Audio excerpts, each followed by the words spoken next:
जब तक आप भूमि में जुताई करके बीज नहीं बोओगे तो धरती खुद खरपतवार और अन्य चीजें पैदा कर देगी। उस भूमि पर वह सब कुछ जमाएगा जो कभी आपने नहीं सोचा होगा। इसलिए भूमि की उर्वरा शक्ति का प्रयोग करने के लिए उसकी अच्छी तरह से निराई गुड़ाई जुताई करके आपको उत्तम बीज बोने पड़ेंगे, तभी उसकी आपके मनोनुकूल फसल पैदा हो सकती है। ऐसे ही जब आप अपने मस्तिष्क की पृष्ठभूमि में सकारात्मक एवं जीवंत विचार नहीं डालोगे तो मस्तिष्क स्वयं नकारात्मक एवं अवांछनीय विचारों को ग्रहण करने लगेगा और उसका संदेश आपके अवचेतन तक चला जाएगा और यही अवचेतन फिर आगे चल करके आपके भविष्य में उसके परिणाम स्वरूप कई ऐसी चीजें, अपरिहार्य चीजें पैदा कर देगा जिससे आपका जीवन, आपकी कार्यविधि संदिग्ध, उबाऊ लगने लगेगी। आपके विचार समूह ब्रह्मांड की आवरण में जाकर के आपके चिंतन को क्रियाशील बनाते हैं, उनकी उत्पादकता बढ़ाकर अदृश्य रूप से पुनः आपके पास फिर वापस लौट कर आते हैं। इसके लिए आपको माइंडफुलनेस का अभ्यास करना पड़ेगा। अपने जीवन को, अपने मस्तिष्क को सकारात्मक, ओजस्वी, तेजस्वी, वर्चस्वी, यशस्वी, मनस्वी और तपस्वी विचारों से परिपूर्ण करना पड़ेगा। तभी ये विचारों की शक्ति ब्रह्मांडी शक्तियों से मिलकर के आपके विचारों को ओजपूर्ण बना करके, प्रभावी बना करके पुनः आपके पास वापस कर देंगे। संशय, डर, अकल्पित विचार आपके मस्तिष्क को स्ट्रेस में डाल देते हैं, जिससे आपकी कार्यविधि संदिग्ध होकर के आपके जीवन को बर्बाद करने लगती है। यही वह बिंदु है जहां आपको सतर्क रहना होगा, क्योंकि आपकी गतिविधि, कार्य, आपकी स्थिति और मनोदशा को बताने के लिए ये पर्याप्त है। जब किसी एक विचार को बार बार रिपीट किया जाता, पुनरावृत्ति की जाती है, तो वहाँ आपके मस्तिष्क के न्यूरो सर्किट्स को प्रभावित करने लगते हैं, आसानी से न्यूरो सर्किट्स को बदल देते हैं। यही बदलाव किसी कार्य की सफलता का प्रारंभ है। बस आपका एटीट्यूड और कॉन्शसनेस को क्लियर बनाए रखना होगा। प्रकृति आपको कोई भी वस्तु स्थिति तभी देगी जब आप स्वयं में क्लियर होंगे, स्पष्ट होंगे, आपका एटीट्यूड बिल्कुल प्रभावी होगा, सकारात्मक होगा, सर्वजन हिताय सर्वजन सुखाय होगा, तभी प्रकृति आपको कुछ देगी। आपको क्या चाहिए? ये सब कुछ आपके विचार ट्रांसफर होकर स्थानांतरित होते हैं, तो ये पिनियल ग्लैंड का हाई फ्रीक्वेंसी जो स्कोप है उसको पूरा करने में जुट जाता है। वो तुरंत ब्रह्मांडी शक्तियों से तालमेल मिला करके और आपके उस मनस संकल्प को, उस मानस विचार को, उस प्रभावी इच्छा शक्ति को पूर्ण रूप से परिणामदायी बनाने की कोशिश करने लगता है। इसे आप यूं समझिए कि आप किसी रेस्टोरेंट में जा रहे हैं, किसी होटल में गए, बार में जाकर के आपने कुछ ऑर्डर दिया, वेरा ने आकर के एक बार आपका ऑर्डर लिया, वेरा जा ही रहा था तब तक आपने उसको दूसरा ऑर्डर सौंप दिया, फिर वापस लौट के आया तो आपने उसको तीसरा ऑर्डर थमा दिया। आपने कुछ ही समय के भीतर अपने ऑर्डर बदलते रहे और बदलते बदलते ये स्थिति आ गई, ऑर्डरों की संख्या बहुत हो गई, वेटर असमंजस में पड़ गया कि आपको कौन सा ऑर्डर सर्व करें। तो कुछ समय में वेटर मतभ्रम की स्थिति में आ जाएगा, आपको कोई भी ऑर्डर सप्लाई नहीं होगा। इसी तरह से जब ऑर्डर फिक्स हो, एक ही गंतव्य मंतव्य हो, तभी आपको कुछ उस वेरे से मिलने वाला है। ऐसा ही यूनिवर्स आपको वही सब कुछ देगा जो आपने निश्चित कर रखा है। आपके विचारों की स्थिरता आपके पिनियल ग्लैंड की हाई परफॉर्मेंस एरिया में न्यूरो सर्किट्स को आपके अनुसार बदल कर रख देगी। परंतु पहले अपने आप तो स्थिर रहिए। अगर आप स्थिर नहीं रहेंगे, कोई भी विज्ञान, कोई भी वस्तु स्थिति काम नहीं करने वाली है। आपके विचार बीज हैं, निरंतरता, समय और पानी वायु है जो ब्रह्मांडी धरातल पर एक नए पौधे को, फल स्थिति को नया आकार देने में सक्षम है। आपका अवचेतन मन वह स्थिति है जो आपके विचारों को बदलने में अद्भुत रूप से सक्षम है, क्योंकि यही अवचेतन 24 घंटे बिना रुके, बिना थके, बिना कुछ सोचे विचारे आपके कन्फर्म विचारों को परिणाम के रूप में बदलता रहता है। ये चमत्कार और अकल्पनीय व्यवहार इस प्रकृति में दूसरा कोई नहीं कर सकता है। प्रकृति में आपके मस्तिष्क को 5000 विचारों के लिए बनाया है, परंतु आप प्रतिदिन 50 से 60 हजार विचार प्रोसेस करते रहे हैं। इनमें से 90% फालतू के असत्य या बकवास होते हैं। पहले तो विचारों को स्थिरता के साथ संजोना सीखिए, और सकारात्मकता ही वह पृष्ठभूमि है जहाँ विचारों की फसल लहलहाती और फलित होती। नकारात्मकता बंजर और अनुपयोगी ककड़ीली पथरीली भूमि है जहाँ पर बीज का अंकुरण असंभव है। इस सृष्टि में बीज का अंकुरण निस्तब्ध, एकांत, शांत अंधकार में स्वाभाविक रूप से होता है। अंकुरित बीज जब अपने गर्भ स्थान से बाहर निकलता है तो उसका पोषण प्रकृति करती है। अंकुरित होने में, प्रस्फुटित होने में न कोई आवाज होती है, न कोई संकेत होता है। वो चुपचाप अपने बीज के आवरण से बाहर निकल करके पौधे का रूप ले लेता है और वही पौधा धीरे धीरे वट वृक्ष बन जाता है।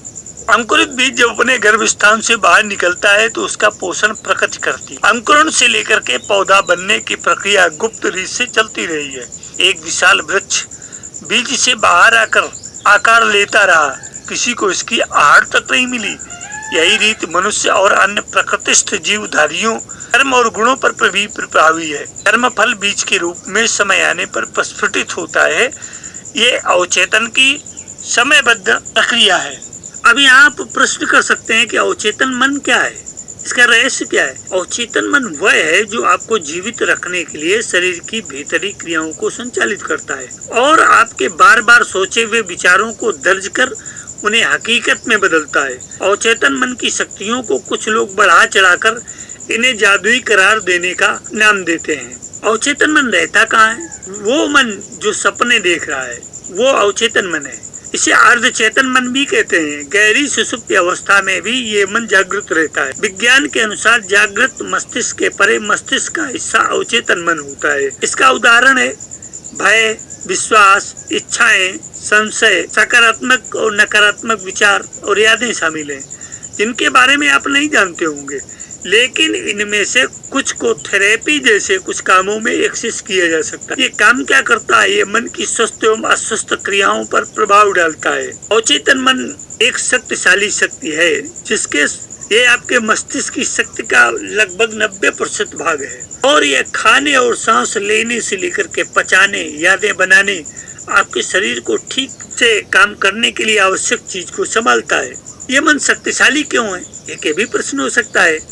तो अतीत के सभी संसाधनों को धारण करने वाले मन का हिस्सा है अवचेतन मन। आप ये विशाल मेमोरी बैंक की तरह है। आपके द्वारा अनुभव की गई हर चीज के बारे में सभी यादें, भावनाएं और विश्वास अवचेतन मन में संग्रहित हो जाते हैं, कंप्यूटर पर प्रोग्राम की तरह। वस्तुतः इसकी क्षमता असीमित है। अवचेतन मन नियंत्रित कौन करता है? अब यहाँ एक नया प्रश्न खड़ा हो सकता है। आपका मस्तिष्क आपके जीवन को सुदृढ़ और विनियमित करने के लिए बनाया गया है। आपके अवचेतन में एक होमियोस्टेटिक आवेग होता है जो शरीर के तापमान, दिल की धड़कन और सांस लेने जैसे कार्यों को नियंत्रित करता है। की पहचान क्या है? आप अनजाने में मस्तिष्क के साथ पहचाने जाते हैं तो इन आशंकाओं से पूरी तरह से प्रभावित होने की प्रवृत्ति होती है और इस प्रकार जीवन में कई स्थितियों पर नकारात्मक रूप से क्रिया करते हैं। अवचेतन मन, चेतन और अवचेतन मन, कॉन्शियस माइंड, इनमें सोच, विचार और तर्क के आधार पर निर्णय लेने की क्षमता है और कोई कार्य करते हैं। ये चेतन मस्तिष्क का कार्य है। अवचेतन सबकॉन्शियस माइंड तर्क एवं सोच विचार के निर्णय नहीं लेता बल्कि पिछले अनुभवों एवं धारणाओं के आधार पर स्वचालित तरीके से कार्य करता है। अवचेतन मन चेतन मन की अपेक्षा अधिक याद रखता है एवं सुझावों को ग्रहण करता है। इसमें हमारी सभी तरह की भूली बिसरी यादें संरक्षित रहती हैं। अवचेतन मन का संबंध हमारे सूक्ष्म शरीर से होता है। इस अवस्था में सूक्ष्म शरीर से संबंध स्थापित करके व्यक्ति दूरस्थ स्थान या देश की यात्रा कर सकता है। ये मन हमें आने वाले खतरे या उक्त खतरों से बचने के तरीके बताता है। ये मन लगातार हमारी रक्षा करता रहता है। अवचेतन मन हमें होने वाली बीमारी की 6 माह पूर्व ही सूचना दे देता है। यदि हम बीमार हैं तो ये हमें स्वस्थ रखने का प्रयास भी करता है। सम्मोहन क्रिया या ध्यान द्वारा इस मन की एकाग्रता, वाणी या दृष्टि मात्र से उपासक अपने संकल्प को पूर्ण कर लेता है। अवचेतन मन के माध्यम से विचारों का संप्रेषण टेलीपैथिक अर्थात दूसरे के मन के विचार और भावों को ज्ञात किया जा सकता है। अवचेतन मन के माध्यम से अदृश्य वस्तु या आत्मा को देखा जा सकता है। इस मन के माध्यम से दूरस्थ दृश्यों को भी देखा जा सकता है। इसके सदने से व्यक्ति को घटना, बीमारी या रोग के होने का पूर्वाभ्यास हो जाता है। अवचेतन मन के माध्यम से व्यक्ति दूसरे के विचारों को बदल सकता है एवं उसे स्वस्थ कर सकता है। हमारा दिमाग इस दुनिया की सबसे शक्तिशाली चीज है, क्योंकि हम अपने दिमाग से जो भी सोचते हैं वैसा ही हमारा लाइफ में होने लगता है। हमारे दिमाग के दो भाग, जैसा कि अभी हमने पूर्व में बताया है। अगर हम किसी चीज के बारे में गहराई से सोच रहे हैं और गहराई से महसूस भी कर रहे हैं तो हमारे अवचेतन मन तक संदेश पहुंच जाता है और उसे लगता है कि जो वो चीज सच में हमारी लाइफ में हो रही है। तो यहाँ पर हमारा अवचेतन मन एक चुंबक की तरह काम करता है, जो इस वजह से हम जिस भी चीज के बारे में गहराई से सोचते और महसूस करते हैं वो चीज हमारी लाइफ में आकर्षित हो जाती है। अगर आप अवचेतन मन को संदेश भेजना चाहते हो तो उसके लिए सबसे बेहतरीन तकनीक है विजुअलाइजेशन। यानी कि आप मन में किसी लक्ष्य को या किसी खास चीज को पाने की इच्छा है तो पहले आप उस चीज लक्ष्य को या फिर उस चीज को पा चुके हैं ऐसा अपने मन में सोचो और वैसे ही अंदर से महसूस करो। तो जब आप विजुअलाइजेशन करके किसी चीज को गहराई से महसूस करते हो तभी ये बात आपके अवचेतन मन तक पहुंच जाती है और वो चीज आपके लाइफ में आकर्षित हो जाती है। विजुअलाइजेशन करने का सबसे बेस्ट टाइम है रात को सोने से ठीक पहले और सुबह उठने के ठीक बाद, क्योंकि इस स्थिति में हमारा अवचेतन मन अधिक सक्रिय होता है। तो सुबह और रात में 10 से 15 मिनट के लिए इस विजुअलाइजेशन पर काम करिए। दूसरी बात है कि आपकी लाइफ में जो भी लक्ष्य है उस लक्ष्य को कागज पर लिखो, जेब में रख लो। पूरे दिन में कम से कम 5 बार उस कागज के ऊपर लिखे लक्ष्य को देखें और महसूस करें कि आपने वो हासिल कर लिया है।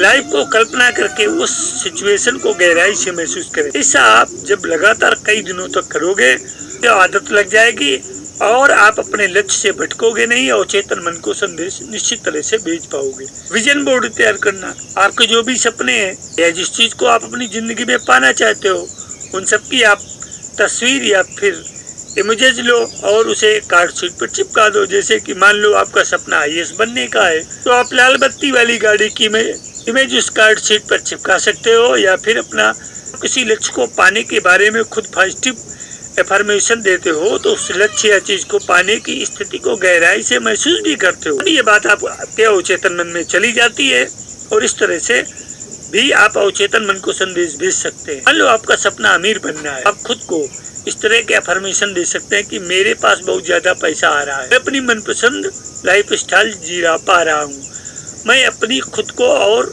परिवार की हर जरूरतों को पूरा कर पा रहा हूँ। कुछ इस तरह के अफर्मेशन आप खुद को दे सकते हैं। आप सुबह के समय, रात और दिन में 1-2 बार इस पॉजिटिव अफर्मेशन को दे सकते हैं।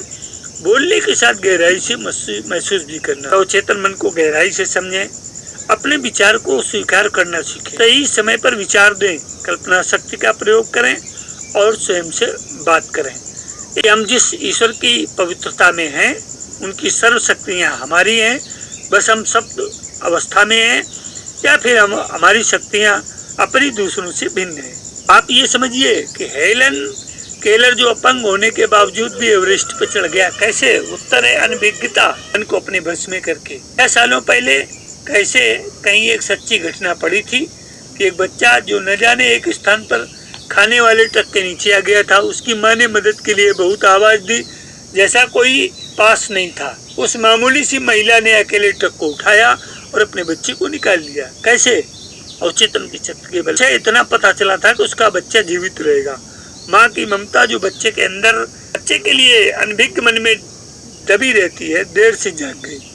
आपका अवचेतन मन ही है किसी बीमारी को ठीक करने से लेकर आपके असंभव से झूठ वाले सपने को भी पूरी करने की शक्ति आपके अवचेतन मन में है। तो मित्रों, मैं आज अवचेतन मन के विषय में आपसे बहुत सारी चर्चा की। अपने निगेटिव विचारों को कैसे समाप्त करें इसका हम अगले वीडियो अंक में आपसे विचार साझा करेंगे। आशा है कि आपको हमारा ये वीडियो अंक पसंद आएगा। तो लाइक, सब्सक्राइब, शेयर और कमेंट अवश्य करें और अपने इष्ट मित्र को भी भेजें। उनके साथ योग चैनल में राजन आचार्य का सप्रेम अभिवादन।